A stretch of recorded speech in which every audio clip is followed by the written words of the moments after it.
नमस्कार बच्चों, आज हमारा जो टॉपिक है वो जैन धर्म की शिक्षा के ऊपर है और पिछले व्याख्यान में भी मैंने थोड़ा बहुत आपको जैन धर्म की शिक्षा के बारे में बताया। इसके त्रिरत्न हैं, जैसे कि बौद्ध धर्म के भी त्रिरत्न थे, वैसे जैन धर्म के त्रिरत्न हैं सम्यक दर्शन, सम्यक ज्ञान तथा सम्यक चरित्र या आचरण। इन तीन रत्नों को जैन धर्म में मोक्ष प्राप्ति का मार्ग कहा गया है। सम्यक दर्शन से तात्पर्य है यथार्थ ज्ञान के प्रति श्रद्धा। दूसरे शब्दों में जैन दर्शन के 7 तत्वों में विश्वास। सम्यक ज्ञान का अर्थ सत्य का दोष रहित तथा असिंथक ज्ञान। दूसरे शब्दों में जीव और अजीव के वास्तविक स्वरूप का पूर्ण ज्ञान। सम्यक चरित्र से तात्पर्य है नैतिक आचरण से है। इसके अंतर्गत 5 महाव्रतों के पालन की शिक्षा का बताया गया है। तो इसमें जो सम्यक दर्शन है उससे आप ये समझिए कि यथार्थ ज्ञान के प्रति दर्शन। सम्यक ज्ञान यानी सत्य का दोष रहित तथा असिंथक ज्ञान।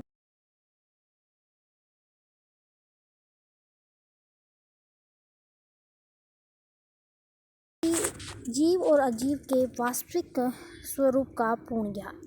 सम्यक चरित्र से तात्पर्य नैतिक आचरण से है।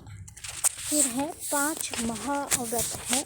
उसमें 5 महाव्रत में अहिंसा है। जैन धर्म में अहिंसा संबंधी सिद्धांत अत्यंत कठोर है। मन, वचन तथा कर्म से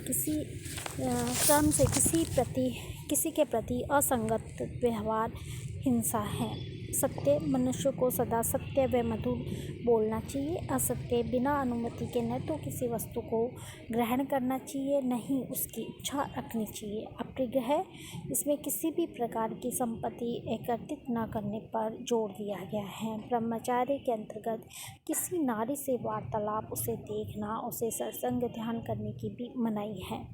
जो 4 व्रत हैं वो पार्श्वनाथ के समय के हैं और जो 5वां है वो ब्रह्मचार्य है।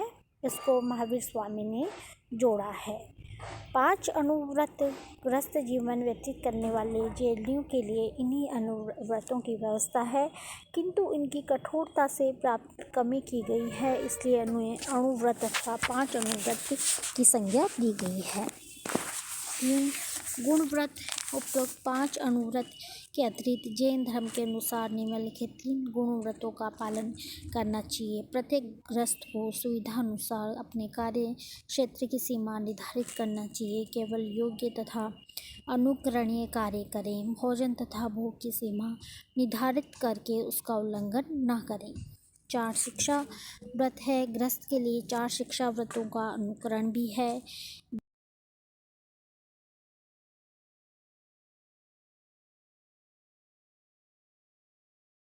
चिंताओं से मुक्त होकर ध्यान लगाना, प्रदोपवास, उपवास व व्रत रखना, व्यावृत्ति, दान, पूजा आदि करना। फिर है जीव और अजीव। जैन धर्म 7 तत्वों के अस्तित्व को स्वीकार करता है। वो जीव, अजीव, आसुर, बंधन, स्वर, निजरा और मोक्ष, इनमें से जीव एवं अजीव ये 2 नित्य एवं स्वतंत्र तत्व है। संपूर्ण जगत जीव और अजीव पर स्थित है एवं दोनों के सहयोग से सृष्टि का क्रम चलता है। जीव संभवतः नित्य चेतना पूर्ण एवं अनंत ज्ञान में है। चेतना जीव का विशिष्ट लक्षण है। जैन धर्म में जीव का अवधारणा वही है जो उपनिषदों में आत्मा की, लेकिन उपनिषदों में आत्मा की एकात्मकता मिलती है। जैन धर्म अनंत जीवों की सत्ता में विश्वास रखता है। अजीव अचेतन है। चैतन्य रहित जड़ पदार्थों को अजीव कहा गया है। फिर है बंधन, कर्म और पुनर्जन्म। अपने मूल रूप में जीव अजीव दोनों एक दूसरे से स्वतंत्र और अलग है। बंधन का अर्थ जीव अजीव द्वारा आवरण या आचरण कर्म व कड़ी है जो जीव को अजीव से जोड़ती हैं। अजीव के जीव की ओर चलने की प्रक्रिया को जैन धर्म में आस्तर्व कहा गया है। इस आस्तर्व के कारण जीव अपना मूल स्वरूप भूलकर जन्म पुनर्जन्म के चक्र में फंस जाता है। ये बंधन की अवस्था है। जैन धर्म ईश्वर की सत्ता में विश्वास नहीं करता। उसके अनुसार कर्म का सिद्धांत महत्वपूर्ण है और कर्म के कारण ही संसार का चक्र चल रहा है। मनुष्य के सारे सुख दुख कर्म के कारण ही है। कर्म से मनुष्य के जन्म कर्म मरण का कारण है। किए गए कर्मों का फल भोगे बिना जीव का छुटकारा नहीं होता। इस प्रकार कर्म ही पुनर्जन्म का कारण बनता है। फिर है स्वेरा निजरा एवं मोक्ष। मोक्ष के लिए आवश्यक है कि जीव को कर्म के बंधन से मुक्त किया जाए। इसके लिए पहले तो नए कर्मों के आगमन को रोकना आवश्यक है। पाशों के नए रहने पर सम्यक दर्शन, सम्यक ज्ञान, सम्यक चरित्र के द्वारा ये संभव है। नए कर्मों के आगमन को रोकने की प्रक्रिया स्वर कहलाती है। इसके बाद पहले से जीव में व्याप्त कर्म समाप्त होने लगते हैं। इस अवस्था को निर्जरा भी कहा गया है। जब जीव से कर्म का अवशेष बिल्कुल समाप्त हो जाता है तब वह मोक्ष की ओर प्राप्ति कर लेता है। इस प्रकार कर्म का जीव से संयोग बंधन है और वियोग क्या है? मुक्ति है। निवृत्ति मार्ग यानी छुटकारा का मार्ग। जैन धर्म एवं बौद्ध धर्म दोनों निवृत्ति मार्ग है। जैन दर्शन के अनुसार संसार दुखों से परिपूर्ण है, अतः दुखों से निवृत्ति छुटकारा ही जैन धर्म का प्रमुख उपदेश है। दुख का कारण क्या है? तृष्णा है, जो मनुष्य को प्रवृत्ति सांसारिक कर्म मार्ग की ओर ढकेलती है। अतः जैन मनुष्य के कल्याण के लिए मनुष्य को निवृत्ति मार्ग पर चलने का उपदेश देती है। इससे मनुष्य संपूर्ण ज्ञान अर्थात कैवल्य प्राप्त कर सकता है। फिर है अनेकतावाद यानी जैन दर्शन इंद्रियों की शक्ति के आधार पर सांसारिक जीवों की अनेक श्रेणियाँ इसमें बनी हुई हैं। जैसे पेड़ पौधे जिनमें केवल स्पर्श इंद्रियाँ सजग होती है। दूसरी जो श्रेणी है द्वंद्व जीव, जिसमें छोटे मोटे कीड़े भी आते हैं।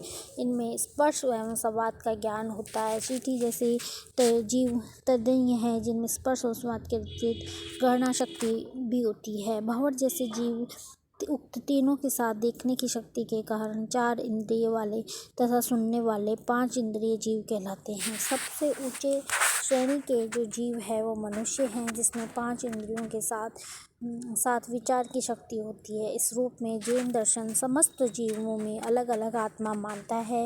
यदि आत्मा अलग अलग नहीं होती है तो सभी सांसारिक गतिविधियाँ एक जैसी होती। अतः महावीर के अनुसार अजीव के साथ मिलकर आत्मा अलग अलग सांसारिक रूप में चलती है। फिर आता है संयतवाद।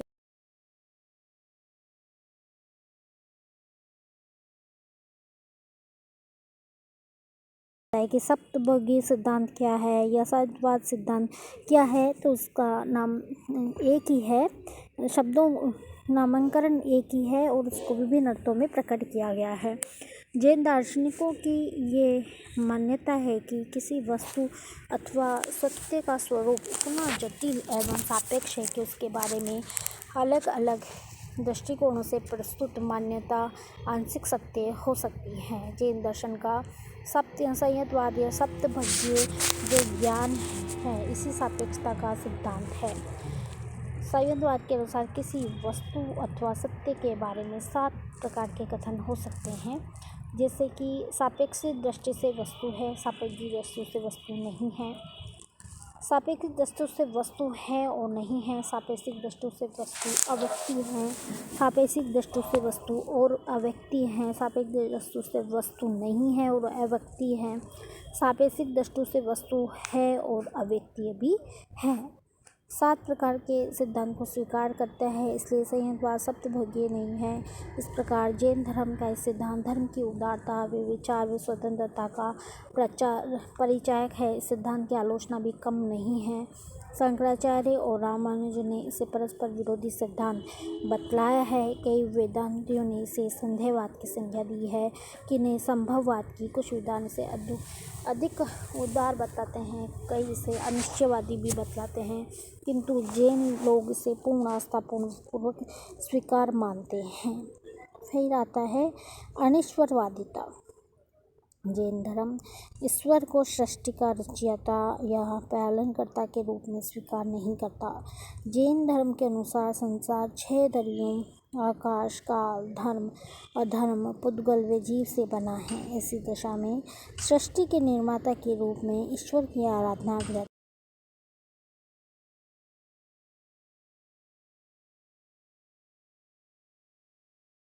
शक्तियों को पूर्ण रूप से विकास कर ले तो आत्मा शुद्ध कर लेता है, वह स्वयं परमात्मा बन जाता है। जैन धर्म के मत में संसार अनादि है, अनंत है, जिसका मार्ग तीर्थंकरों के उपदेश में निहित है। अतः जैन धर्मानुयायी ईश्वर के स्थान पर किसको महत्व देते हैं? तीर्थंकर की पूजा मानते हैं। वो ये कहते हैं कि अगर हम अच्छे कर्म करते हैं तो हमें और हम ही कर्मवीर हैं, हम ही अपने उसके स्वामी हैं। फिर आता है कर्मवाद। जीव या आत्मा अत्यंत निर्मल व शुद्ध होती है, किंतु पुद्गल अर्थात कर्म के प्रभाव में आकर संसार के चक्कर में पड़ जाती है। जीव और आत्मा तो क्या होती है? निर्मल होते हैं, शुद्ध होते हैं, लेकिन जैसे ही ये संसार में आते हैं तो इसके चक्कर में पड़ जाते हैं। इस कारण जीवन तथा मृत्यु या फिर पुनर्जन्म के कष्ट उठाती हैं। भौतिक प्रवृत्तियाँ या सांसारिक विषय वासनाओं के प्रति आकृष्ट होकर मनुष्य कर्म करता है। इसके फलस्वरूप उसे कर्म का फल का भोगना पड़ता है। अतः मनुष्य को आध्यात्मिकता प्रवृत्ति वाले अच्छे कर्म करने चाहिए, जिससे बुरे कर्मों से उसे छुटकारा मिल जाए। जैन दर्शन में कर्म के 8 भेद बतलाए हैं।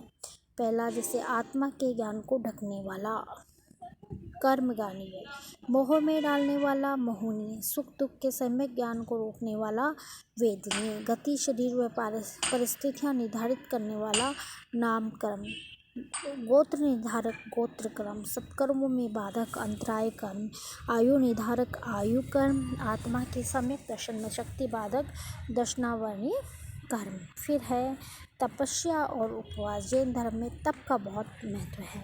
जैन निर्जला का जो उल्लेख किया जाएगा, अर्थात जीवन में प्रवेश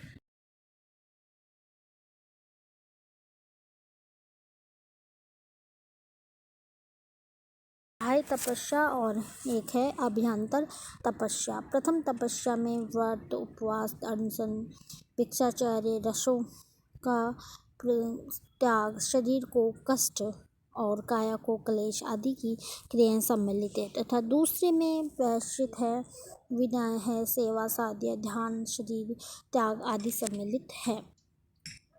निर्वाण। जैन धर्म में उल्लेख है कर्म से मुक्ति पर अधिक जोर दिया गया है, या मुक्ति ही वैदिक धर्म में मोक्ष है, वही जैन धर्म में क्या है? निर्वाण है।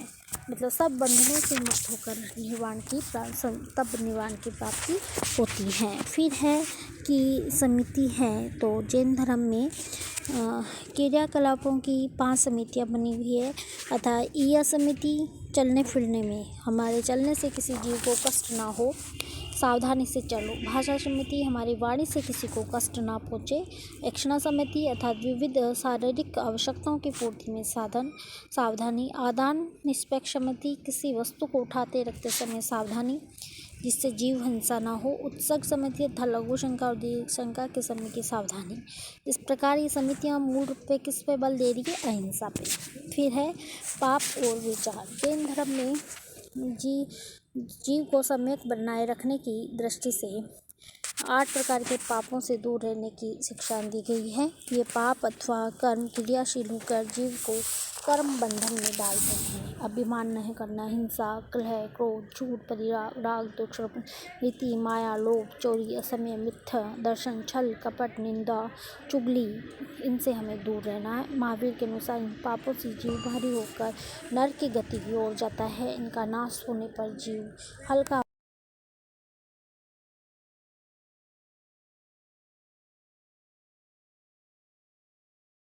दिया है। तो ये कुल मिलाकर ये जैन धर्म की कुछ शिक्षाएँ हैं जो मैंने आपको बताया। आगे के जो व्याख्यान में हम जैन धर्म के बारे में ही पढ़ेंगे कि जैन धर्म का विभाजन या जैन धर्म की भारतीय संस्कृति को देन, इसके बारे में हम पढ़ेंगे। तब तक आप इसमें से जो जितने भी छोटे प्रश्न बनते हैं आप उनमें से उसको याद करेंगे। धन्यवाद।